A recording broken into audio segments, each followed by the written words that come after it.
अस्सलामु अलैकुम वरहमतुल्लाहि वबरकातुहू। बिस्मिल्लाहिर्रहमानिर्रहीम।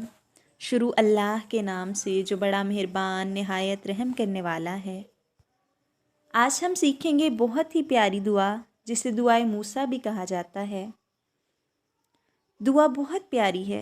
मूसा अलैहिस्सलाम के पास कुछ न था, भूखे थे, प्यासे थे, बेघर थे, अकेले भी थे, खाना चाहते थे, पानी चाहते थे, घर चाहते थे, कोई रफ़ीक़े हयात चाहते थे।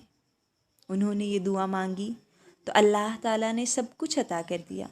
तो एज़ अ मुस्लिम हमें भी अल्लाह से दुआ करनी चाहिए, क्योंकि अल्लाह तो हर दुआ कबूल करते हैं ना। तो दुआ याद करते हैं।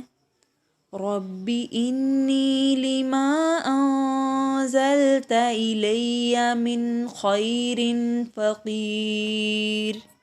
ऐ मेरे रब, जो भलाई भी तू मेरी तरफ नाजिल फरमाए मैं उसका मुहताज हूँ। जज़ाकुमुल्लाहु खैरन कसीरा व अहसनुल जज़ा।